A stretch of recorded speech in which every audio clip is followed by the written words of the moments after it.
Les dérivations frontales, c'est les dérivations périphériques. Il faut savoir que c'est les mêmes. C'est-à-dire que c'est les dérivations périphériques qui regardent notre cœur dans le plan frontal. Donc, vous avez ici la VL, la VL et le D1. C'est pour ça qu'on les appelle le latéral haut. Donc, vous avez la VL, le D1. Et puis, quand je regarde mon cœur du bas, toujours dans le plan frontal, je vais trouver mon D2, je vais trouver mon AVF et je vais trouver mon D3. C'est pour cela que le D2, D3 et AVF, on les appelle dérivations inférieures. Parce que tout simplement, ils regardent le cœur de l'inférieur. Et puis, quand je tourne dans l'autre côté, il y a l'AVR. C'est pour ça que c'est une dérivation droite, parce qu'elle regarde mon cœur de la droite. Donc, j'ai le latéral haut gauche, c'est le D1 et l'AVF. J'ai les dérivations inférieures D2, AVF, D3. J'ai la dérivation droite qui est l'AVR. Donc, en tout, dans les dérivations frontales, dans le plan frontal, j'ai 6 dérivations. Et puis, j'ai euh, j'ai le plan horizontal. Dans ce cas-là, c'est les dérivations précordiales. Donc, de V1 jusqu'à V6. Mais si vous remarquez bien, le V1, V2, elles sont en antérieur. C'est pour ça qu'on les appelle les dérivations antérieures. En bas, le V2, V3, toujours, c'est l'antéro-septal. Si vous remarquez le V4, il est dans l'apex du cœur. C'est pour ça qu'on l'appelle dérivation apicale. Donc, quand vous avez, par exemple, un ST+, de V1 jusqu'à V4, on l'appelle antéro-septo-apical. Parce que tout simplement, c'est un ST+, dont les dérivations antérieures, septales et apicales. Et puis, quand je tourne encore plus, V5, V6, elles sont dans le latéral. Et on l'appelle les latérales bas. Parce que tout simplement, elles sont plus basses que l'AVL et le D1. Donc, voilà. Donc, voilà quand je tourne comme ça, de V1 jusqu'à V6. Donc, je coupe le cœur, je le regarde dans les dérivations horizontales. Donc, le V1 jusqu'à V6, elle va me renseigner sur tout ce qui est horizontal. Et même si par exemple, comme on a vu tout à l'heure, si je continue, par exemple, si je mets mon V7, ça va être ici, V8 ici, V9 ici. Donc, le V7, V8, V9, elle va continuer toujours sur le plan horizontal, mais elle va regarder le cœur en postérieur. C'est pour ça qu'on les appelle dérivations postérieures. C'est la même chose que si je mets ici, par exemple,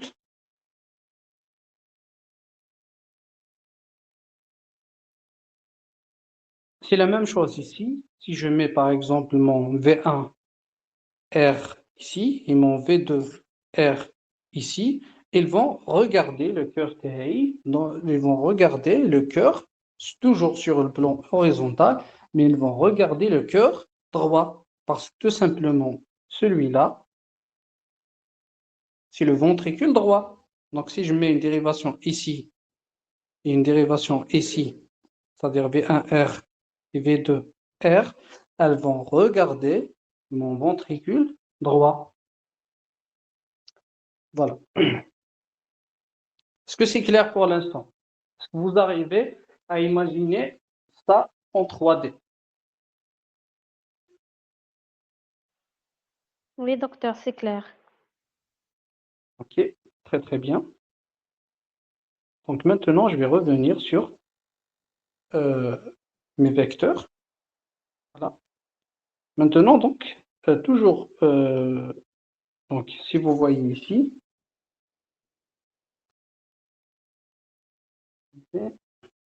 voilà. Donc, si vous remarquez ici, c'est que j'ai ici le plan frontal TI, j'ai ici le plan horizontal TI. D'accord? Donc, pour les dérivations donc frontales, il faut savoir que le D1, c'est le 0 degré. Et puis, à partir de ce 0, on va tourner comme ça. Donc, c'est à partir de ce 0, on va tourner comme ça, dans le sens horaire. Donc, c'est pour ça que le D2, c'est 60 degrés, AVF, c'est 90 degrés, D3, c'est 120, l'AVR, c'est donc, comme ça, donc 180 plus 30, c'est 210. Donc, c'est 210 degrés. Et puis, l'AVL, c'est 330 degrés. Et si on tourne dans l'autre sens, parce que vous pouvez voir dans le sens ou bien dans l'autre, si vous tournez dans l'autre sens, l'AVL, ça va être moins 30, l'AVR, ça va être moins 150. Donc, par exemple, l'AVR, vous pouvez dire que c'est une dérivation moins 150 degrés et vous pouvez dire que c'est une dérivation plus 210 degrés. À l'ahsab, si vous avez commencé comme ça ou bien comme ça. Mais ça, ce n'est pas très important. Vous pouvez retenir l'un ou l'autre. Il n'y a pas de problème. Maintenant, on va parler justement sur la dérivation, sur la dépolarisation atriale. Il faut savoir que la dépolarisation atriale, schématisée comme ça, ok. Donc elle est comme ça. Il faut savoir que la dérivation atriale, elle est à gauche, donc la direction du vecteur, parce qu'il faut savoir que la dépolarisation et la repolarisation, c'est un vecteur du champ électrique généré. Donc ce vecteur-là, il a une direction, il a un début, il a une fin. Donc la direction du vecteur de dépolarisation des oreillettes, la droite et la gauche, se dirige à gauche, en bas et en avant. C'est pour cela que, donc, dans le plan frontal, il faut savoir que le plan frontal, il détecte tout ce qui est en haut, tout ce qui est en bas, tout ce qui est à droite et tout ce qui est à gauche. Donc, le fait que le vecteur de dépolarisation atriale, il est en bas et à gauche, donc ce bas et ce gauche, va être détecté ici dans les dérivations frontales. Donc, c'est pour cela que, voilà, donc je continue sur les dérivations précordiales. Par contre, les dérivations précordiales, vu que c'est un plan horizontal, ils vont détecter toujours tout ce qui est à gauche et tout ce qui est à droite, mais elles vont détecter aussi tout ce qui est postérieur et tout ce qui est antérieur. Donc la différence entre l'horizontal et le frontal, c'est que le frontal, c'est gauche, droit, en haut et en bas. Par contre, l'horizontal, c'est gauche, droit toujours, et antérieur et postérieur. Donc c'est pour ça que ici, vous avez là, elle est détectée comme étant gauche et antérieure. Par contre, ici, en dérivation frontale, elle est détectée comme gauche et vers le haut.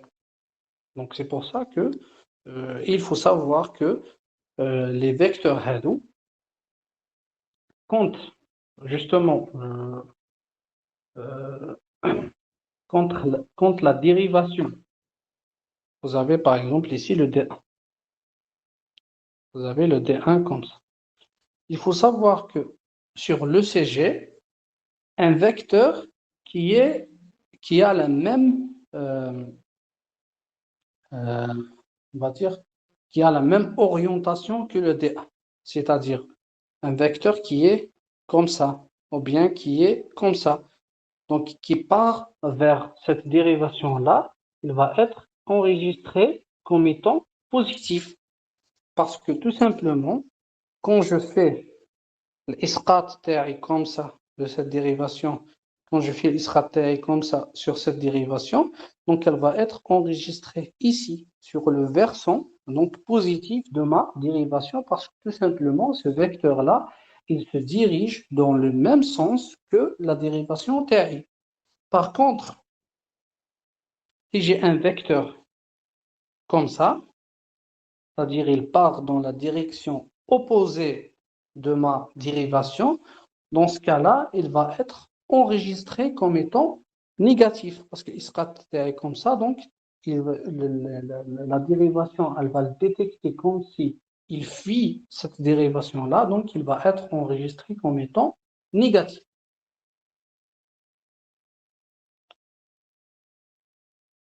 Est-ce que c'est clair pour l'instant?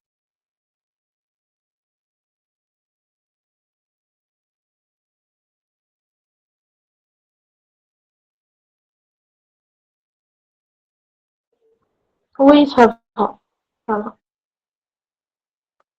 Ok, donc c'est pour cela que, puisque donc, cette, cette dépolarisation atriale-là, elle se dirige en bas et à gauche, donc c'est pour cela que mon onde P, elle est positive en D1, elle est positive en AVL, elle est positive en D2, positive en AVF et positive en D3.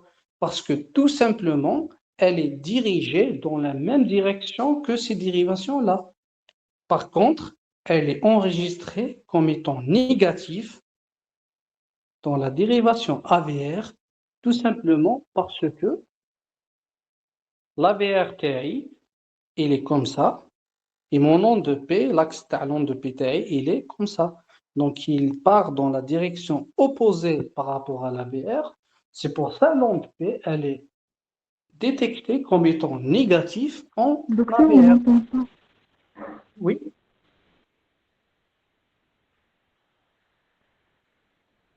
Donc voilà, donc tout est une question de comme si l'onde PTX, vous la regardez par plusieurs œils, on va dire. Donc quand le vecteur il part vers la dérivation, il est positif. Quand il fuit la dérivation, il est négatif. Donc c'est pour ça. Par contre, en ce qui concerne euh, en ce qui concerne le rythme du sinus coronaire, on a dit que il naît ici, donc il a un vecteur comme ça vers le haut et à gauche, donc il va être détecté ici comme ça à peu près. Donc si vous remarquez bien, mon vecteur du sinus coronaire, il est à gauche et en haut, donc il va fuir les dérivations inférieures. Donc c'est pour cela que le vecteur du nœud du sinus coronaire, il est détecté comme étant négatif, donc il donne des ondes de P négatives en D3 AVF et D2.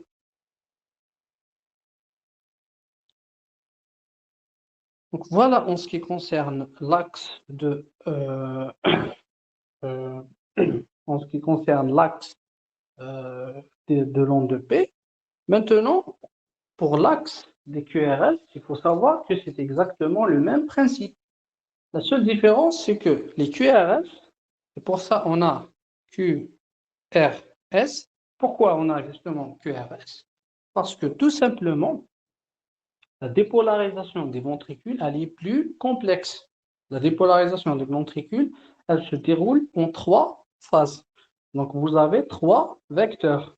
Vous avez le premier vecteur qui correspond à la dépolarisation. Ici, par exemple, si en bleu.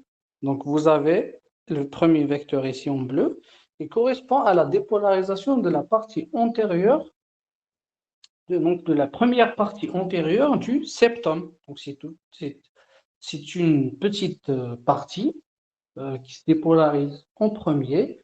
C'est pour ça on l'appelle l'onde Q septale. Et donc la direction de ce vecteur-là, il faut savoir qu'il se dirige à droite et en bas. Donc il est comme ça. Donc il se dirige à droite et en bas et en avant. Donc, la droite et le bas va être enregistrés dans les dérivations frontales et la droite et l'avant va être enregistrés dans les dérivations précordiales.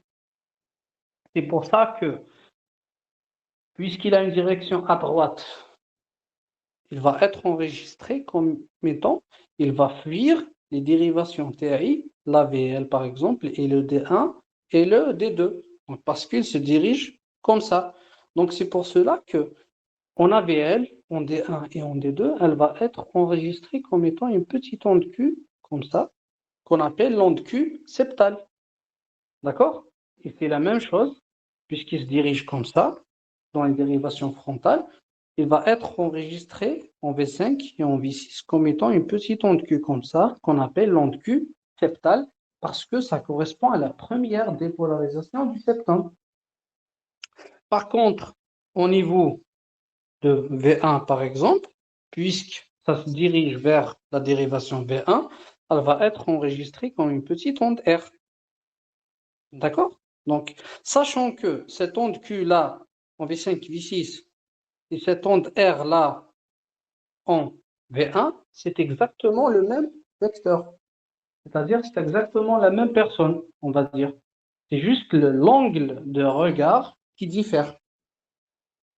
C'est-à-dire, en V1, elle est regardée comme étant, elle part vers V1, donc elle est enregistrée positive.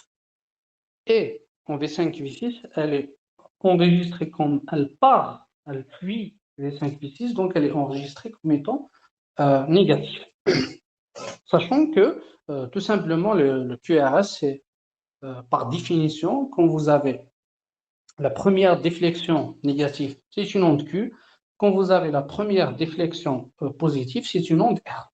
Bon, ben, la deuxième déflexion négative, c'est une onde S. Donc, c'est des appellations, sachant que dans différentes dérivations, l'onde R peut correspondre à la même onde Q dans d'autres dérivations, et c'est le cas ici en V5, V6. C'est une enregistrée comme onde Q parce que ça suit cette dérivation. Et en V1, elle est enregistrée comme une petite onde R parce que ça part justement vers cette dérivation. Et puis, vous avez ici en rouge le vecteur principal de dépolarisation. En rouge, donc c'est le vecteur principal de dépolarisation. Donc, pour la plupart des cellules des deux ventricules, essentiellement le ventricule gauche parce qu'il a une masse plus importante. Et la direction de ce vecteur-là, donc elle est en bas et à gauche et en arrière.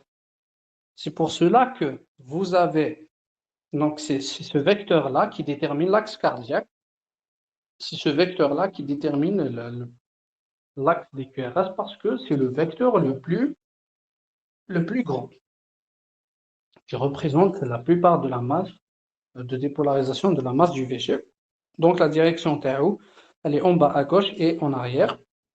C'est pour ça que vous avez des ondes de R comme ça, amples, en D1, D2, AVL, AVF, en V5, V6, et, et on a, dans l'autre côté, on a une onde S en AVR, on a des ondes S en V1, V2, parce que tout simplement, ce vecteur-là, si vous remarquez, ce vecteur-là, il fuit V1, V2, et il fuit l'AVR. Il se dirige vers D1, D2, AVF et il se dirige vers V5, V6. C'est pour cela qu'il est positif en V5, V6, D1, AVL, etc. Et il est négatif en AVR, négatif en V1 et en V2 parce que tout simplement, c'est toute une question de direction. Et puis, vous avez le troisième vecteur, donc qui correspond à la dépolarisation d'une petite partie septale, d'une petite partie de l'apex du cœur. La direction TAO, elle est en haut à droite et en postérieur. Donc celle-là, elle peut être enregistrée comme étant donc une petite, elle peut être enregistrée comme étant une petite onde R en AVR par exemple, et elle peut être enregistrée comme étant une onde S en V5, V6, V4, etc. parce que vous voyez bien que ça se dirige en postérieur, donc ça fuit presque toutes les dérivations précordiales, parce que c'est en postérieur, les dérivations précordiales, elles sont antérieures, donc elle va être enregistrée comme étant une petite onde S. Donc voilà pour l'axe des QRS. C'est pour ça qu'on a dit donc l'axe il est situé normal entre AVF et D1 parce que simplement il est en bas et à gauche. Donc vous avez ce quadrant-là, c'est le quadrant de l'axe normal. Quand vous avez un axe qui dévie à gauche, vous aurez un vecteur ici, très à gauche. C'est pour ça qu'il va fuir le VF. Vous voyez bien, la VF se dirige vers le bas et lui, il se dirige en haut et à gauche. En haut, donc il va fuir la VF, donc il va être enregistré négatif en AVF. C'est pour ça que je vous ai dit que quand vous avez un QRS négatif en AVF, ça veut dire que votre axe il est hyper gauche. Par contre, si vous avez, là je parle de l'axe du QRS, de la deuxième dépolarisation en rouge, hein, parce que c'est elle qui représente la plupart de la masse du cœur. C'est elle qui détermine l'axe du QRS. Et vous avez un QRS comme ça, un axe très à droite, donc vous allez voir qu'il va fuir, il se dirige en bas et à droite, sachant que ma D1, elle est à gauche. Donc il va fuir D1, donc il va être enregistré comme étant négatif en D1 et positif en AVF. C'est pour ça qu'on l'appelle axe hyper droit. Voilà, donc en ce qui concerne les axes cardiaques, j'espère que c'est clair. Est-ce que vous avez des questions? Est-ce qu'il y a quelque chose qui n'est pas clair? Je sais que c'est un peu difficile. Vous allez probablement, il faut revoir cette partie-là parce que c'est un peu difficile à assimiler, mais il faut essayer de raisonner en 3D. Ça va vous faciliter le reste de l'ECG si vous arrivez à comprendre justement cette partie-là de l'axe cardiaque. Est-ce que c'est clair et est-ce que vous avez des questions? Oui, docteur, c'est clair. Dawen, فهمت comment on détermine l'axe du cœur. Très bien. Est-ce que les autres, vous avez bien compris? Pour Enfin, moi, ça va. J'ai pas bien entendu.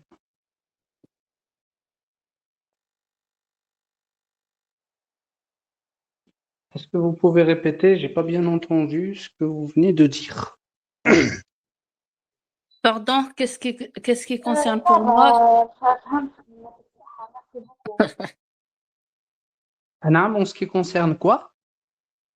En ce qui concerne cette dernière étape, il faut que je revoie un petit peu pour bien, parce que tout à l'heure, quand vous étiez en train de expliquer le CG, c'est ça, c'était un petit peu, j'ai dit qu'il faut que je révise exactement les axes et tout.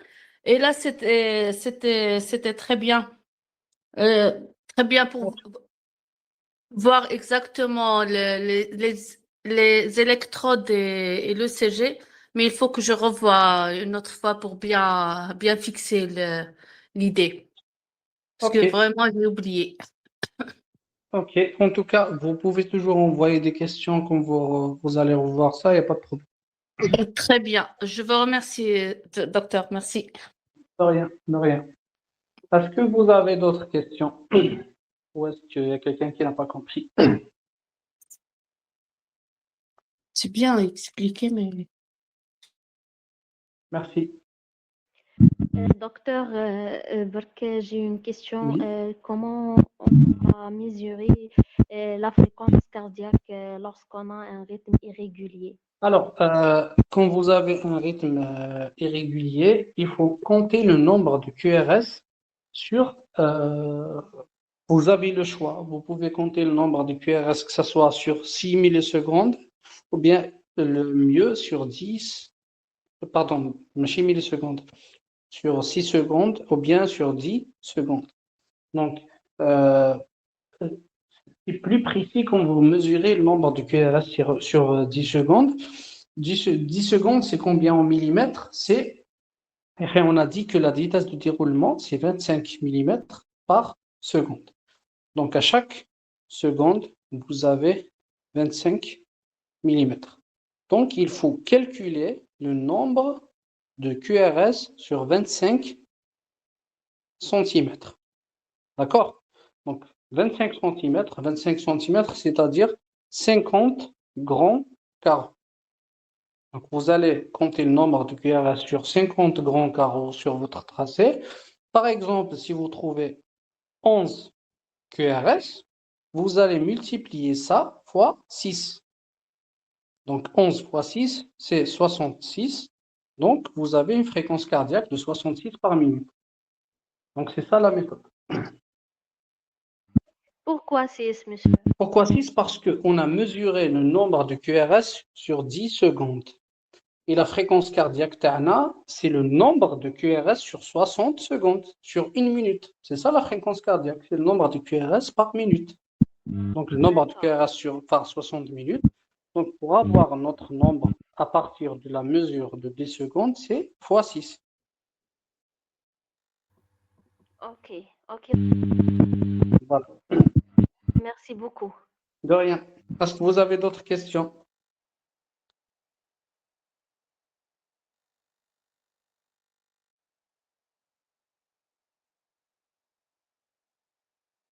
Donc, s'il n'y a pas de questions, enfin, vous pouvez toujours m'envoyer vos questions, bien sûr.